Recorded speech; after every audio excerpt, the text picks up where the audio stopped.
നമോ ഭഗവതേ വാസുദേവായ. ഓം ശ്രീകൃഷ്ണായ നമ. ഓം. ശ്രീമദ് ഭാഗവത മഹാപുരാണം പ്രഥമസ്കന്ധം 8-ാമത്തെ അധ്യായം അതിലെ 24-ാമത്തെ ശ്ലോകം തൊട്ട് പറയണു. 12-ാമത്തെ ഭാഗം. ഓം വിഷാന്മഹാഗ്നേ പുരുഷാദ് ദർശനാദ് അസൽസഭായ വനവാസകൃച്ഛ്രദ മൃധേ മൃധേനേകമഹാരഥാസ്ത്രദോ ദ്രൗണ്യസ്ത്രദശ്ചാസ്മ ഹരേഭിരക്ഷിതാ. വിഷാദ്, വിഷത്തിൽ നിന്ന് എന്നുവെച്ചാൽ ഭീമന് 2 തവണ ദുര്യോധനൻ വിഷം കൊടുത്തു. അതിൽ നിന്നും ഈ പാണ്ഡവരെ ഭീമനെ രക്ഷിച്ചു. അപ്പോൾ ഇനി ഏതൊക്കെ തരത്തിലുള്ള രക്ഷയാണ് ഭഗവാൻ ചെയ്തത്, എന്തുകൊണ്ടാണ് ഭഗവാനെ കൂടുതൽ ആശ്രയിക്കുന്നത് എന്നെല്ലാം കുന്തിദേവി പറയുന്നതായിട്ട് രംഗാണ്. വിഷാദ്, വിഷത്തിൽ നിന്ന് രക്ഷിച്ചു 2 തവണ. മഹാ അഗ്നേഹേ, അത് അഗ്നിയിൽ നിന്ന് രക്ഷിച്ചു എന്നാണ്. അത് അരക്കില്ലത്തിൽ ചുടാൻ വേണ്ടിയിട്ട് ദുര്യോധനൻ അങ്ങനെ ഒരു പാർപ്പിക്കലും ഒരു വധമൊക്കെ ഉണ്ടായി. അപ്പോൾ അതിൽ നിന്ന് രക്ഷിച്ചു. അതേപോലെ പുരുഷാദ ദർശനാദ്, പുരുഷാദന്മാരെ, മനുഷ്യരെ തിന്നുന്നവരെയൊക്കെ പുരുഷാദന്മാർ, കാട്ടാളന്മാർ, രാക്ഷസന്മാർ, ഇങ്ങനെയൊക്കെയാണ് പറയുക. അപ്പോൾ പുരുഷാദന്മാർ പലതരത്തിൽ പാണ്ഡവരെ ദ്രോഹിച്ചിട്ടുണ്ട്. അതിപ്പോൾ അങ്ങോട്ട് ചെന്നിട്ട് വേണ്ട, ബഗനെയൊക്കെ അങ്ങോട്ട് ചെന്നിട്ടാണ്. ബഗനായാലും കീചകൻ രാജാവായാലും രാക്ഷസൻ തന്നെയാണ്. ഹിഡുംബൻ, അത് കാട്ടിൽ യാദൃശികമായിട്ട് വന്നുപെട്ടതാണ്. അപ്പം അങ്ങനെയുള്ള ഈ ബഗൻ, ഹിഡുംബൻ തൊട്ടുള്ള അവരൊക്കെ ഉണ്ട്. അവരൊക്കെ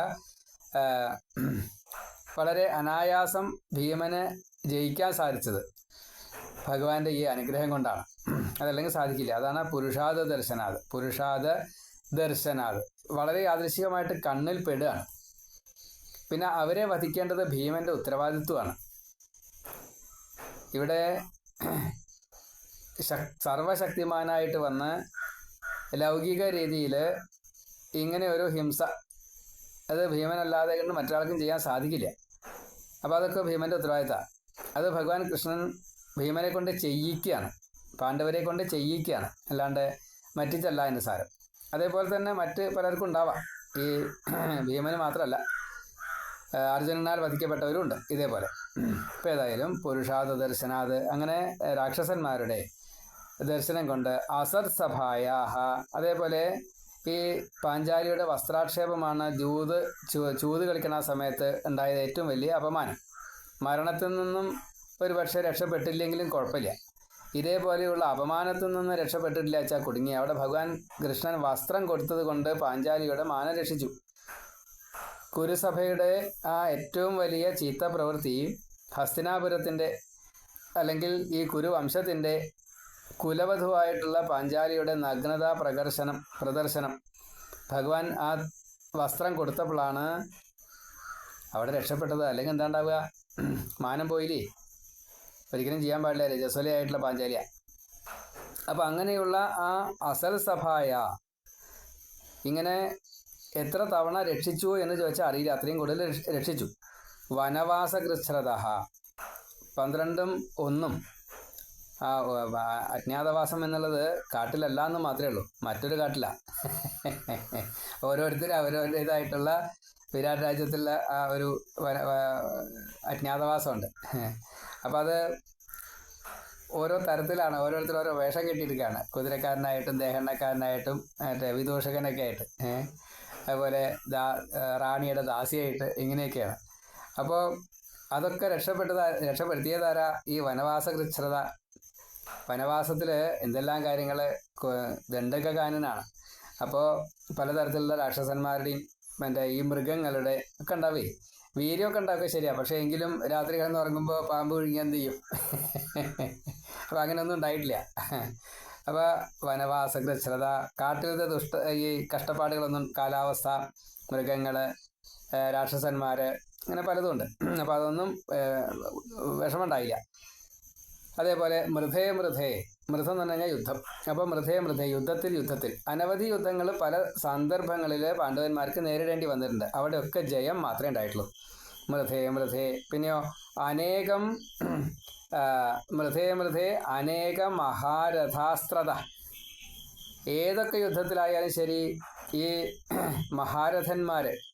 മഹാരഥന്മാരെന്ന് പറഞ്ഞാൽ തന്നെ ഈ 10 ദിക്കിലേക്കും ഒരേപോലെ തിരിഞ്ഞു നിന്നുകൊണ്ട് അല്ലെങ്കിൽ 10 ദിക്കുന്നുള്ള ആക്രമണങ്ങളെ ഒരേ സമയത്ത് നേരിടാൻ കഴിവുള്ളതായിട്ടുള്ള ദശരഥന്മാരൊക്കെ ഈ മഹാരഥന്മാരൊക്കെ അതിനെന്തൊക്കെ ചില ക്വാളിഫിക്കേഷൻ ഉണ്ട്. ഇത്ര ആളുകൾ വന്നു കഴിഞ്ഞാൽ, ഇത്ര ദിക്കിന്ന് വന്നു കഴിഞ്ഞാൽ, ഇത്ര സൈന്യത്തെ, ഇത്ര സംഖ്യ, ഒരു അക്ഷൗഹിണി സേന മൊത്തം അർജുനൻ ഒറ്റയ്ക്ക് തോൽപ്പിക്കാൻ പറ്റും. ഒരു അക്ഷൗഹിണി സേന അർജുനൻ്റെ നേർക്ക് വരികയാണെങ്കിൽ ആ അർജുനനെ ഈ ഒരു അക്ഷൗഹിണി സേനയ്ക്ക് ഒന്നും ചെയ്യാൻ സാധിക്കില്ല. അത്രയും വലിയ വീര്യമാണ് അർജുനന്. അപ്പം അങ്ങനെയുള്ള ഈ അനേക മഹാരഥന്മാർ പങ്കെടുത്തതായിട്ടുള്ള പല യുദ്ധങ്ങളിലും, പ്രത്യേകിച്ച് കുരുക്ഷേത്ര യുദ്ധത്തിലും ഭഗവാൻ അവരുടെയൊക്കെ ഈ അമോഘാസ്ത്രങ്ങളെ വരെ നിർവീര്യമാക്കി, അവരെയൊക്കെ രക്ഷിച്ചു. അവരിൽ നിന്നുള്ള ആപത്തിനെയൊക്കെ ഈ പാണ്ഡവന്മാരെ രക്ഷിച്ചു ഭഗവാൻ. അപ്പോൾ അനേക മഹാരഥ അസ്ത്രത, വനവാസകൃച്ഛ്രത, മൃധേ അനേക മഹാരഥ അസ്ത്രത, അതിൽ നിന്നൊക്കെ രക്ഷിച്ചു. പിന്നെയോ ദ്രൗണ്യസ്ത്രത ദ്രൗണി, ഇപ്പം ഈ അശ്വത്ഥമാവ് കിട്ട ബ്രഹ്മാസ്ത്രം, ആ പാണ്ഡവും ഇതും, അതിൽ നിന്നും ഞങ്ങളെ രക്ഷിച്ചു. ഇതും പാണ്ഡവരെ രക്ഷിച്ചത് അത്ര മോശമല്ല. പാണ്ഡവ ബീജത്തെ പോലെ രക്ഷിച്ചിട്ടുണ്ട്.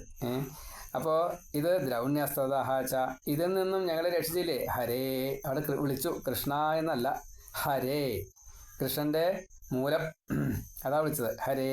എന്നിട്ടോ അഭിരക്ഷിതാഹ, എപ്പോഴും ഏറ്റവും കൂടുതൽ രക്ഷിച്ചത് ഞങ്ങളെ തന്നെയാണ് എന്ന് ആസ്മ, ഞങ്ങൾ അതുകൊണ്ട് ഇന്നും ജീവിച്ചിരിക്കുന്നു, അല്ലെങ്കിലോ ഉണ്ടാവില്ല.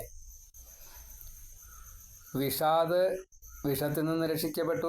ഭീമനെ 2 തവണ വിഷം കൊടുത്ത സമയത്ത് ദുര്യോധനൻ ശരിക്കും കൊല്ലാൻ വേണ്ടിയിട്ട് തന്നെയാണ്, അല്ലാണ്ട് അപ്പോൾ അത് 2 രക്ഷപ്പെടുത്തി. പിന്നെ മഹാ അഗ്നേഹേ, ഈ കാട്ടുതീയ്, അതേപോലെ തന്നെ അരക്കില്ലത്തിലെ തീയ്, അതിൽ നിന്ന് രക്ഷിച്ചു. പിന്നെ പുരുഷാദ് ദർശനാദ്, ഈ കാട്ടാളന്മാർ, രാക്ഷസന്മാർ, അവരെ വധിക്കാൻ വേണ്ടി വന്നപ്പോൾ അവരെ വധിക്കാൻ ഭീമന് സാധിച്ചു, അല്ലെങ്കിൽ ദുര്യോധൻ അർജുനനെ സാധിച്ചു, ഇങ്ങനെയില്ലേ. അപ്പോൾ അങ്ങനെയുള്ള പുരുഷാദ് ദർശനാദ്. പിന്നെ മാത്രമല്ല, ഇങ്ങനെ എല്ലാവരും അവിടേക്ക് വന്നില്ല, അവരെയൊക്കെ അകറ്റി നിർത്തുകയും ചെയ്തു. അതും ഭഗവാന്റെ ഒരു കാരുണ്യാണ്. പിന്നെ അസർ സഭായ, വളരെ മോശമായിട്ടുള്ള ചൂതുകളി അവിടെ സംഭവിച്ചപ്പോൾ ആ ചൂതുകളി തടുത്തില്ല ഭഗവാനെ, കരുതി കൂട്ടിയിട്ടാണ്. ചൂതുകളി തടുക്കാൻ ഭഗവാൻ കൂട്ടിയാൽ പറ്റും, അതിന് പ്രയാസമില്ല. പക്ഷെ അതുണ്ടായില്ല. അതേപോലെ ആ സഭയിൽ അസർ സഭായ, ആ സഭ അവിടെ ഉണ്ടായി, അതൊരു വലിയ ദോഷം തന്നെയാണ്. പിന്നെയോ അപ്പോൾ ഉണ്ടായിട്ടുള്ള പാഞ്ചാലി വസ്ത്രാക്ഷേപം എന്ന ഒരു വിഷയം ഉണ്ടായിട്ടുണ്ട്. അതിൽ നിന്നും മാനം, അത് പാഞ്ചാലി അവമാനിക്കൽ, പാണ്ഡവരെ അവമാനിക്കലായിട്ടാണ് മാറുക. കുരുവംശത്തെ മുഴുവൻ, സൂര്യവംശത്തെ മുഴുവൻ അവമാനിക്കലാണ് വരിക. അപ്പോൾ അതിൽ നിന്ന് രക്ഷിച്ചു, പാഞ്ചാലിയുടെ മാനം രക്ഷിച്ചു വസ്ത്രം കൊടുത്തിട്ട്. അതേപോലെ വനവാസകൃച്ഛ്രത, കാട്ടിൽ വസിക്കുമ്പോൾ എത്ര വിഷമകൃച്ഛ എന്ന് പറഞ്ഞാൽ വിഷമം എന്നുള്ളതാണ്. ശരീരത്തിനും മനസ്സിനും ഒരേപോലെ ദുഃഖത്തെ ഉണ്ടാക്കുന്ന കാര്യമാണ് കൃച്ഛ തപസ്, കഷ്ടപ്പെട്ടിട്ടുള്ള തപസ്. അപ്പോൾ വനവാസത്തിൽ ഒരു വിഷമവും ഉണ്ടായില്ല ജീവിക്കാൻ. ആഹാരത്തിന് വിഷമം ഉണ്ടായില്ല, വെള്ളത്തിന് വിഷമം ഉണ്ടായില്ല, ഉറങ്ങാൻ വിഷമം ഉണ്ടായില്ല. കാരണം ആരും അവിടെ തടുക്കാനൊന്നുമില്ല. ഏതെങ്കിലും രാക്ഷസന്മാർ വന്നു വെച്ചാൽ അവർ തടുക്കും. നല്ല മൃഗങ്ങളൊക്കെ വന്നിട്ട് വെച്ചാൽ അവരെയൊക്കെ അകറ്റും. ഇതൊക്കെ ഭഗവാൻ ചെയ്തതെന്ന് അവർ അറിഞ്ഞിട്ടൊന്നുമില്ല. ഇനി അഥവാ എല്ലാവരും വന്നു വെച്ചാൽ ഇവരുടെ കൈകൊണ്ട് അവർ മരിക്കുകയും ചെയ്തിട്ടുണ്ട്. അപ്പോൾ രക്ഷ ആരാ ചെയ്തത്? ഭഗവാനാണ് രക്ഷിച്ചത്. വനവാസകൃച്ഛ്രത മൃധേ അനവധി യുദ്ധങ്ങളുണ്ടായിട്ടുണ്ട്. അനേക മഹാരഥാസ്ത്രത, അനേകം മഹാരഥന്മാർ അമോഘങ്ങളായിട്ടുള്ള ദിവ്യാസ്ത്രങ്ങൾ പ്രയോഗിച്ചിട്ടുണ്ട് ഈ പാണ്ഡവർക്ക് നേരെ. അതിപ്പോൾ കുരുക്ഷേത്ര യുദ്ധത്തിലായാലും അതിന് മുന്നേ ആയാലും പലതരത്തിൽ യുദ്ധങ്ങളുണ്ടായിട്ടുണ്ട്. ആ സമയത്തൊക്കെ ഭഗവാനാണ് രക്ഷിച്ചത്. അങ്ങനെയുള്ള ആ ഒരു സ്മരണ, കൃപണത ദോഷം ലവലേശം കുന്തിക്കോ പാണ്ഡവർക്കോ വന്നിട്ടില്ല എന്നുള്ളതാണ്. അപ്പം അങ്ങനെയുള്ള മഹാരഥന്മാരിൽ നിന്നും രക്ഷിച്ചതും ഭഗവാൻ തന്നെയാണ്. ദ്രൗണ്യ അസ്ത്രത ഇപ്പോൾ ഈ ബ്രഹ്മാസ്ത്രം, ഈ അശ്വത്ഥമാവ് കിട്ടില്ലേ, അതിൽ നിന്നും ഞങ്ങളെ രക്ഷിച്ചില്ലേ, എൻ്റെ കുട്ടികളെ രക്ഷിച്ചില്ലേ, ഈ വംശത്തെ രക്ഷിച്ചില്ലേ. അങ്ങനെയുള്ള അത് ആസ്മ. ഇപ്പോൾ ഇങ്ങനെ ഞങ്ങൾ ജീവിച്ചിരിക്കാനുള്ള കാരണം ഇപ്പോൾ ഈ ജസ്റ്റ് ഈ സമയം വരെ, അതാണ് ആസ്മ. ഈ സമയം വരെ ഞങ്ങളുണ്ട്, ജീവിച്ചിരിക്കുന്നുണ്ട്. ഇതിൻ്റെ കാരണം ആരാ? രക്ഷകനായിട്ട് ഭഗവാൻ, നാഥനായിട്ട് ഭഗവാൻ കൃഷ്ണൻ വന്നതുകൊണ്ടാണ്. അല്ലെങ്കിൽ എൻ്റെ സഹോദരൻ്റെ പുത്രൻ എന്നുള്ള നിലയ്ക്ക് മാത്രമേ ആവുള്ളൂ, അതുപോരാ. ഇപ്പോൾ ഭഗവാനാണ് രക്ഷകനായിട്ടാണ് വന്നിരിക്കുന്നത്. അതുകൊണ്ട് ഹരേ ഭഗവാനെ, അങ്ങ് സദാസമയത്ത് ഞങ്ങളുടെ അഭിരക്ഷിതാഹ രക്ഷിതാവായിട്ട് ഇരുന്നിട്ടുണ്ട്. ഇനിയും അതേപോലെ രക്ഷിതാവായിട്ടിരിക്കണം. വിഷാന്മഹാഗ്നേ പുരുഷാദ ദർശനാദ് അസർസഭായ വനവാസകൃശ്രത മൃഥേനേകമഹാരഥാസ്ത്രതോ ദ്രൗണ്യസ്ത്രതശ്ചാസ്മ ഹരേഭിരക്ഷിത. ഇപ്പോൾ വിഷത്തിൽ നിന്ന്, ഈ കാട്ടുതീയിൽ നിന്ന്, അരക്കില്ലത്തിൽ നിന്ന് കാട്ടാളന്മാർ വന്നപ്പോൾ, രാക്ഷസന്മാർ വന്നപ്പോൾ അവരിൽ നിന്ന് ഈ പാഞ്ചാലിയുടെ വസ്ത്രാക്ഷേപാദി കാര്യങ്ങൾ മാനം പോകും. അതിൽ നിന്ന് വനവാസത്തിലുണ്ടാവുന്ന പല കഷ്ടതകൾ, അതിൽ നിന്ന് അനേകം യുദ്ധം ചെയ്തിട്ടുണ്ട്. അനേകം അമോഘ അസ്ത്രങ്ങൾ വിട്ട മഹാരഥന്മാരുടെ യുദ്ധവീര്യമുണ്ട്. അതിൽ നിന്നൊക്കെ രക്ഷിച്ചു. ഇപ്പോൾ ഇതാ ഈ അശ്വത്ഥാമാവിൻ്റെ ഈ ബ്രഹ്മാസ്ത്രത്തിൽ നിന്ന് ഞങ്ങളെ രക്ഷിച്ചു. അങ്ങനെയുള്ള ഭഗവാനെ, അങ്ങ് എപ്പോഴും ഞങ്ങളുടെ രക്ഷിതാവായിട്ട് ഇരിക്കുന്നു. അങ്ങനെയുള്ള അങ്ങയ്ക്ക് കൃഷ്ണായ വാസുദേവായ ദേവകി നന്ദനായ ച നന്ദഗോപകുമാരായ ഗോവിന്ദായ നമോ നമ. അങ്ങയ്ക്ക് നമസ്കാരം. വിഷാന്മഹാഗ്നേ പുരുഷാദർശനാദസത്സഭായ വനവാസകൃശ്രത മൃഥേനേകമഹാരഥാസ്ത്രതോ ദ്രൗണ്യസ്ത്രതശ്ചാസ്മ ഹരേഭിരക്ഷിത. സുയോധന നിസൃഷ്ടോ നഃ ശാപായ അമർഷണോ മുനി പത്രൈശ്ചാതൃപ്യത സഹ ത്രിലോകൈശ്ചരതാം വനേ. ഇനി മറ്റൊരു കാര്യം പറയാണ്.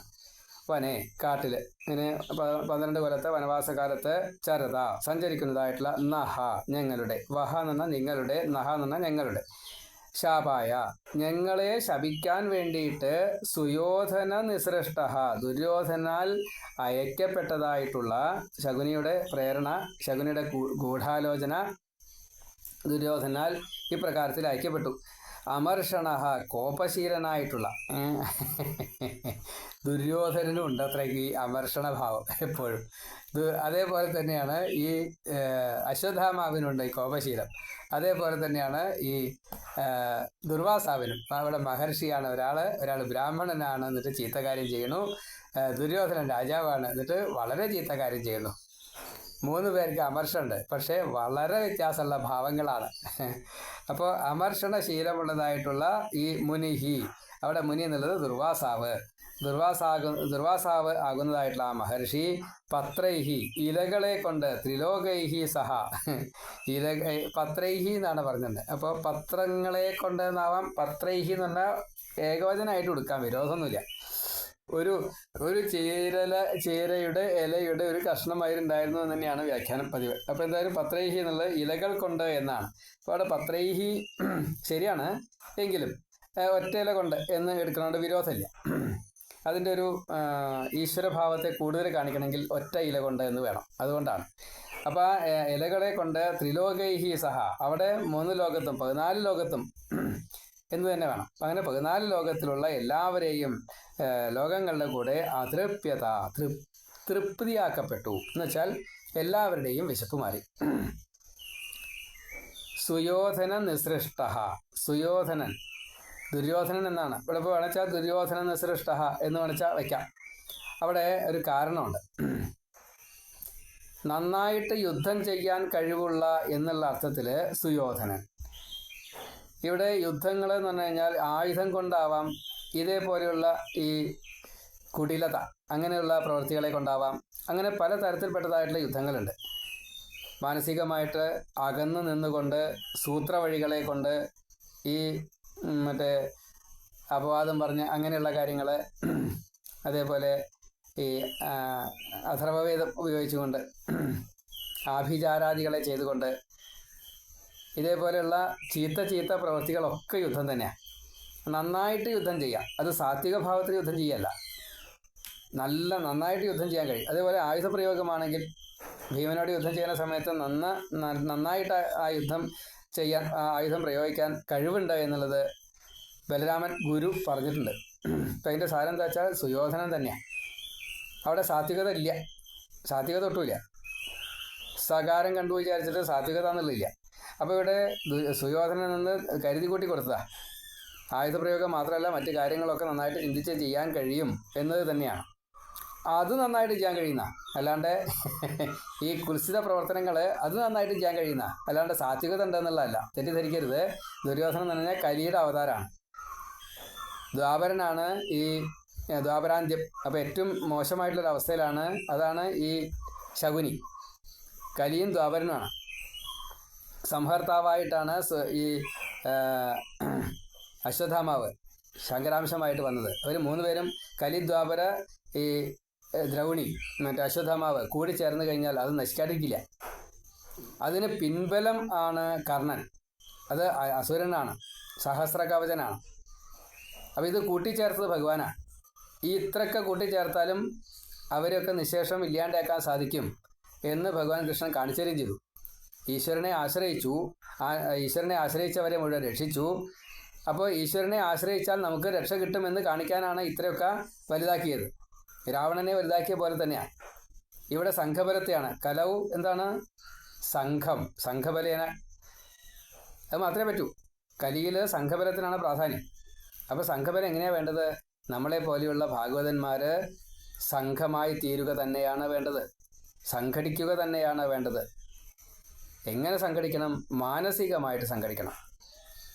നമ്മുടെ പ്രവർത്തനങ്ങളൊക്കെ സാത്വികമായിട്ട്, എവിടെയാണോ ഇരിക്കുന്നത് അവിടെ സാത്വികത, കുടുംബത്തിലെ എല്ലാവരെയും സാത്വിക ഭാവത്തിലേക്ക് എത്തിക്കുക. ഒരാൾ തമോ ഗുണോ രജോ ഗുണോ വീട്ടിലുണ്ടെങ്കിൽ അവരെ ആ രജോ ഗുണ തമോ ഗുണത്തിൽ നിന്ന്, സ്വാർത്ഥ തിന്മയിൽ നിന്ന് പിന്തിരിപ്പിക്കുക. ദുശ്ശീലം തൊട്ടുള്ള കാര്യങ്ങൾ അവരിൽ ഉണ്ടെങ്കിൽ അതിൽ നിന്നും അവരെ പിന്തിരിപ്പിക്കുക. അത് മോഷണമായാലും ശരി, ഈ ആസക്തി, മദ്യാസക്തി തുടങ്ങിയുള്ള കാര്യങ്ങളൊക്കെ ഉള്ള ചീത്ത പ്രവർത്തികൾ ചെയ്യുക. അതേപോലെ പണിയെടുക്കാൻ പോകാതിരിക്കുക. എത്രയോ വീടുകളിൽ എത്രയോ ചെറുപ്പക്കാർ പണിയെടുക്കാൻ പോകണില്ല. പണിയെടുക്കാതെ മറ്റെന്തെങ്കിലും വിധത്തിൽ കാശുണ്ടാക്കുക. അതിനെ തടുക്കണം. നമ്മുടെ മുഴുവൻ എഫർട്ടും ഉപയോഗിച്ചു കൊണ്ട് അവരെ തടുക്കണം. നമ്മുടെ മാനം പൊയ്ക്കോട്ടെ, നമ്മുടെ ദേഹോപദ്രവം നമ്മളെ ചെയ്യാഞ്ഞാൽ മതി. ആ രീതിയിൽ അവരും ദേഹോപദ്രവം ചെയ്യാൻ പാടില്ല, പറയേ പാടുള്ളൂ, കമ്പൽ ചെയ്യേ പാടുള്ളൂ. മറ്റേ എന്ത് ചെയ്യാൻ പാടില്ല? ചുണ്ടിയെടുക്കാനോ അങ്ങനെയൊന്നും പാടില്ല. അങ്ങനെ അവരെ പിന്തിരിപ്പിച്ച് സാത്വിക ഭാവത്തിലേക്ക് നമ്മൾ ഓരോരുത്തരും നമ്മുടെ വീട്ടിലിരുന്നു കൊണ്ട്, ഭാഗവതന്മാരാണ് നമ്മളൊക്കെ, ആണ് പെണ്ണ് ഒന്നും വ്യത്യാസമില്ല, പ്രായം വ്യത്യാസമില്ല, നമ്മുടെ സ്റ്റാറ്റസ് വ്യത്യാസമില്ല, പ്രശ്നമില്ല, നമ്മുടെ ജാതി മതം ഒന്നും പ്രശ്നമല്ല. അപ്പം ഇത് കേൾക്കുന്നവർ ആകെ ചെയ്യേണ്ടത് സ്വന്തം കുടുംബത്തിലെ എല്ലാവരും സാത്വിക ഭാവത്തിലേക്ക് എത്താൻ വേണ്ടിയിട്ട് കൃഷ്ണനെ ആശ്രയിക്കുക, ഭഗവാനെ ആശ്രയിക്കുക, ഹരിയെ ആശ്രയിക്കുക, മാതൃകയായിട്ട് കുന്തിദേവിയെ പോലെയുള്ളവരെ പഠിക്കുക. അവർ ചെയ്ത സഹനശീലം, അത് കുട്ടികൾ മുതലുള്ള വലിയവർ അനവധി കാറ്റഗറിയിലുണ്ട്. മഹർഷിമാരായിട്ടും രാജാക്കന്മാരായിട്ടും സ്ത്രീകളായിട്ടും പല കാറ്റഗറി കഥാപാത്രങ്ങളുണ്ട്. അവരെയൊക്കെ ഉദാഹരണമായിട്ട് പറഞ്ഞു കൊടുക്കുക. നമ്മൾ ഇപ്പോൾ വല്ലാത്തൊരവസ്ഥയിലാണല്ലോ. അപ്പോൾ നമ്മൾ പറഞ്ഞാൽ അവർ കൂട്ടാക്കില്ല. പക്ഷേ പറഞ്ഞുകൊണ്ടേയിരിക്കണം, ആവർത്തിച്ച് പറഞ്ഞുകൊണ്ടേയിരിക്കണം. അങ്ങനെ പറഞ്ഞുകൊണ്ടിരിക്കുമ്പോഴാണ് ഈ സാത്വിക ഭാവം അവരിൽ കുറേശ്ശെ ഇഞ്ചക്ട് ചെയ്യപ്പെടുക. ഈ സാത്വിക ഭാവം ഇഞ്ചക്ട് ചെയ്യപ്പെടുമ്പോഴാണ് അവർ നമ്മുടേതായിട്ട് വരിക. അത് നമ്മുടെ കുടുംബത്തിൽ പലരും സാത്വിക ഭാവത്തിലായതുകൊണ്ട് നമ്മൾക്ക് അത്ര സാരമില്ല എന്നേ ഉള്ളൂ. നമ്മുടെ എല്ലാ ഭാഗവതന്മാരുടെയും വീട്ടിൽ എല്ലാവരും സാത്വികരെന്നല്ല, പലരും പല വികൃതികളും ചെയ്യുന്നവരാണ്. അപ്പോൾ ആ വികൃതികളിൽ നിന്ന് അവരെ മോചിപ്പിക്കാൻ നമ്മൾ സംഘമായിട്ട് തന്നെ, നമ്മൾ സംഘമായിട്ട് വെച്ചാൽ നമ്മൾ ആ വീട്ടിൽ ചെന്നിട്ട് അങ്ങനെയൊന്നും ചെയ്യണ്ട. ഈ ഒരു ഭാവത്തിൽ നമ്മളെപ്പോഴും അവരെ പറഞ്ഞാൽ മതി, മനസ്സിലാക്കിയാൽ മതി. പറയുക, കമ്പൽ ചെയ്യണ്ട, ചുണ്ടിയെടുക്കണ്ട, അടിക്കണ്ട, പിടിക്കണ്ട, ഒന്നും ചെയ്യണ്ട. അത് ചെയ്യൂ എന്ന് അങ്ങനെ വേണ്ട, ഇങ്ങനെയാണ് ചെയ്യേണ്ടത് എന്ന് പറയുകയേ വേണ്ടൂ. ഇതാണ് മാറ്റം. അങ്ങനെ പറയാൻ അതൊരു സാത്വികതയാണ്. ഇതൊരു സുയോധനത്വമാണ്. അപ്പോൾ നമ്മിലുള്ള സുയോധനത്ത് നമ്മൾ ചെയ്യുക തന്നെ വേണം. ഈ ദുര്യോധനന് ഇവിടെ ദുകാരം പോലിച്ചാലും പ്രശ്നമൊന്നുമില്ല, പ്രാസം പ്രശ്നമൊന്നുമില്ല. ദുര്യോധന നിസൃഷ്ട എന്ന് പറഞ്ഞാൽ വിരോധമൊന്നുമില്ല. പക്ഷേ ഭഗവാൻ അവിടെ കരുതി കൂട്ടിയിട്ടാണ് വ്യാസൻ പറഞ്ഞത്. വ്യാസൻ ഇവിടെ ആ അക്ഷരം ഉപയോഗിച്ചത് വെറുതെ അല്ല. സുയോധന നിസൃഷ്ട, അങ്ങനെയുള്ള ഈ ദുര്യോധനനാൽ അയക്കപ്പെട്ടതായിട്ടുള്ള നഹ, നമ്മളെ പറയുന്നത് കുന്തിയാണ്. കൃഷ്ണനോടാണ് പറയണത്. നഹ ഞങ്ങളെ ശാപായ ശപിക്കുവാൻ വേണ്ടിയിട്ടാണ്, ശാപം ചെയ്യുവാൻ വേണ്ടിയിട്ടാണ് ദുര്യോധനാൽ അയക്കപ്പെട്ടത്. അമർഷണഹ മുനിഹി, അമർഷണനായിട്ടുള്ള മുനി, അമർഷണനായിട്ടുള്ള ദുര്യോധനൻ, രണ്ടുപേര് അമർഷണന്മാരാ. ഈ വിശേഷണം അങ്ങോട്ടും ഇങ്ങോട്ടും കൊടുക്കണം. അമർഷണ സ്വഭാവമുള്ളതായിട്ടുള്ള മുനി, ദുർവാസാവ് മുനി മഹർഷി. പത്രൈഹി ച ചീരയുടെ ഇല, എങ്ങനെയാണ് അതിൻ്റെ കഥ എല്ലാവർക്കും അറിയാം. ദുർവാസാവ് വന്നു. അപ്പോൾ പാണ്ഡവരുടെ ഊണ് കഴിഞ്ഞിട്ടുണ്ടായിരുന്നു. പാഞ്ചാലിയും അവസാനം ഊണ് കഴിച്ചു. സൂര്യദേവൻ കൊടുത്തതായിട്ടുള്ള ഈ അക്ഷയപാത്രം പാഞ്ചാലി കഴിക്കുന്നത് വരെ അതിൽ എപ്പോഴും എത്ര ആൾക്കാർക്ക് വന്നാലും കൊടുക്കാറുണ്ടാവും. പാഞ്ചാലിയുടെ ആഹാരം കഴിഞ്ഞ് പാത്രം മോറി വെച്ച് കഴിഞ്ഞാൽ പിന്നെ അതിൽ ഒന്നും ഉണ്ടാവില്ല അന്നത്തെ ദിവസം. പിന്നെ പിറ്റേ ദിവസമേ കിട്ടുള്ളൂ. ആ സമയം കണക്കാക്കിക്കൊണ്ട് ദുർവാസാവിനെ ദുര്യോധനൻ അവിടേക്ക് വിട്ടു. എനിക്ക് വിശക്കണു, എനിക്ക് ഊണ് കഴിക്കണമെന്ന് പറഞ്ഞു. ഇത് അറിയാത്തതായിട്ട്, ഈ സമയം പാഞ്ചാലി ഊണ് കഴിഞ്ഞ് അറിയാത്തതായിട്ട് യുധിഷ്ഠിരൻ പറഞ്ഞു, കുളിച്ചു വരൂ, ഊണ് കഴിക്കാൻ വേണ്ടി റെഡിയാണ് എന്ന് പറഞ്ഞു. അപ്പോൾ ദുർവാസാവ് കുളിക്കാൻ പോയി. 10,000 ശിഷ്യന്മാരൊപ്പമുണ്ട്. യുധിഷ്ഠിരൻ എന്താ കുളിക്കാൻ പോയിട്ട് കേട്ടോ ദുർവാസാവ് മഹർഷി എന്ന് പറഞ്ഞ പാഞ്ചാലിയോട് പറഞ്ഞപ്പോൾ പാഞ്ചാലിയുടെ ഊണ് കഴിഞ്ഞ വിവരം അപ്പോഴും പാഞ്ചാലി പറഞ്ഞില്ല. ഇനി എന്താ ചെയ്യാന്നുള്ളത് ദുഃഖിപ്പിച്ചിട്ടില്ല. കഥയിൽ നാടകത്തിലൊക്കെ മരിച്ച് കാണുന്നേ ഉള്ളൂ. പാഞ്ചാലി നേരെ അകത്തേക്ക് പോയിട്ട് കൃഷ്ണ എന്ന് വിളിച്ചു. അപ്പോൾ കൃഷ്ണൻ ഓടി വന്നു. കൃഷ്ണൻ ഓടി വന്നിട്ട് പാഞ്ചാലി എന്താ സഖി ചോദിച്ചു. ദുർവാസാവ് വന്നിട്ട് 14 ശിഷ്യന്മാരുണ്ട്, ആഹാരം കൊടുക്കണം, സൂര്യൻ്റെ പാത്രം എനിക്കൊന്നും തരില്ല, അങ്ങനെ തരണം എന്ന് പറഞ്ഞു. അപ്പോൾ കൃഷ്ണൻ ചോദിച്ചു, ആ പാത്രം ഇന്ന് കാണട്ടെ എന്ന് പറഞ്ഞു. അല്ല, പാത്രം കമത്തി വെച്ചു കൃഷ്ണ, പാത്രം കൊണ്ടുവരൂ. ഹേയ് എന്തിനാ അത്? അതിൽ നോക്കും, എന്തേലും ബാക്കിയുണ്ടാവും. എന്തെങ്കിലും ബാക്കിയുണ്ടാവേ, ഞാനാ പാത്രം പോരെ വെച്ചാൽ അതുകൊണ്ട് തന്നെയാണ്. അതെന്താ? അല്ല, പെണ്ണുങ്ങളുടെ പാത്രം പോരെയാലേ മുഴുവന കഴുകാറില്ല, വേണ്ടത്ര അത് ശുശ്രൂഷിച്ച് കഴുകാറില്ല, ശുദ്ധാവാറില്ല. എനിക്ക് ഇഷ്ടമുണ്ട്, നോക്കി നോക്കൂ. പോയി നോക്കിയപ്പോൾ ഉണ്ടായില്ലൊരു ചീരയുടെ ഇലയുടെ ഒരു കഷ്ണം പറ്റി പിടിച്ചിരിക്കണു. കൃഷ്ണ അതിൽ ഇങ്ങനെ ഒന്നുമില്ല, അതിങ്ങോട്ട് തരൂ. അതെടുത്തു. കൃഷ്ണൻ അത് കഴിച്ചു. ഒരു തുള്ളി വെള്ളവും കൂട്ടി എന്ന് പറയുന്നുണ്ട്. ഏതായാലും ചീരയുടെ ഇലയും ഒരു തുള്ളി വെള്ളവും കൂടിയിട്ട് ഭഗവാൻ എന്ത് ചെയ്തു? പാഞ്ചാലിയെ രക്ഷിക്കാൻ വേണ്ടിയിട്ട് അതിനെ ലോകത്തിലെ മുഴുവൻ വിശപ്പ് തീർക്കാൻ പറ്റുന്ന രീതിയിൽ ആക്കി തീർത്ത് സ്ഥാനം അതാണ് ഇങ്ങോട്ട് ഭക്ഷിച്ചു. തൻ്റെ ഉദരത്തിൽ ആണ് ഈ ബ്രഹ്മാണ്ടം മുഴുവൻ ഇരിക്കണതേ. അതിലിപ്പോൾ ഈ ഇത്ര 10,000 ശിഷ്യന്മാർ പറഞ്ഞ ഒന്നുമില്ല. ഏത് ദുർവാസാവായാലും ശരി, വിശപ്പ് മാറട്ടെ എന്ന് ഭഗവാൻ സങ്കല്പിച്ചു. ഈ ചീരടലിയും വെള്ളം നമ്മൾ കൂട്ടിച്ചേർത്തതാ. അതങ്ങനെയാണ് അത്ര വേണ്ടത്. അതുകൊണ്ടാണ് ഒരാൾക്ക് ഖരാഹാരം മാത്രമായിട്ട് കൊടുക്കാൻ പാടില്ല, ജലാഹാരം കൂടി കൊടുക്കണം. അതതിൻ്റെ ഒരു നിയമമാണ്. അപ്പം അതുകൊണ്ട് അത് കൂട്ടിച്ചേർത്താ. ഏതായാലും അത് കഴിച്ചു കൃഷ്ണൻ. ഇവിടെ കുളിക്കാൻ പോയ ഈ ദുർവാസാവിൻ്റെ വയറ് വെറുത്ത അമ്പകം വിട്ടു. ശിഷ്യന്മാരുടെ ഒക്കെ വയറ് നിറഞ്ഞു. ദുർവാസാവ് മഹർഷിയാണ്, മരണം ചെയ്തു. ഇനി അങ്ങോട്ട് ചെയ്തിട്ട് കാര്യമില്ല. അവിടുന്ന് തന്നെ, ഗംഗയിൽ നിന്ന് തന്നെ ഒഴിഞ്ഞുപോയി, ഇനി ഇങ്ങോട്ട് വന്നില്ല. അപ്പോൾ സുയോധന നിസൃഷ്ട നഹ ശാപായ അമർഷണ മുനിഹി പത്രഹി ച അതൃപ്യത, നന്നായിട്ട് തൃപ്തിയാക്കപ്പെട്ടു. ഏത്? ഈ ചീരയുടെ കഷ്ണം കൊണ്ട്. സഹ ഒപ്പം ത്രിലോകൈഹി, ഈ മറ്റേ 14 ശിഷ്യന്മാരും മറ്റേ ദുർവാസാവ് മാത്രമല്ല, ലോകം മുഴുവൻ 14 ലോകങ്ങളും ത്രിലോകൈഹി ചരതാം, അവിടെ സഞ്ചരിച്ചു കൊണ്ടിരിക്കുകയാണ്. ആര്? പാണ്ഡവന്മാര് കാട്ടിൽ സഞ്ചരിച്ചു കൊണ്ടിരിക്കുന്നതിൻ്റെ ഇടയ്ക്കുണ്ടായിട്ടുള്ള സംഭവമാണ് വനേ ചരതാം, വനത്തിൽ സഞ്ചരിക്കുമ്പോൾ ഉണ്ടായിട്ടുള്ള സംഭവമാണ്. സുയോധന നിസൃഷ്ടോ ന ശാപായ അമർഷണോ മുനി പത്രൈശ്ചാതൃപ്യത സഹ ത്രിലോകൈശ്ചരതാം വനേ. സുയോധന നിസൃഷ്ടോ ന ശാപായ അമർഷണോ മുനി പത്രൈശ്ചാതൃപ്യത സഹ ത്രിലോകൈശ്ചരതാം വനേ. ഇങ്ങനെ 25ാമത്തെ ശ്ലോകം കൂടി ഇപ്പോൾ പറഞ്ഞു. 24ഉം 25ഉം. ഇത് 12ാമത്തെ ഭാഗമാണ്. പ്രഥമ സ്കന്ധത്തിലെ 8ാമത്തെ അധ്യായത്തിലെ കുന്തി സ്തുതിയിലെ 2 ശ്ലോകം. നാരായണ നാരായണ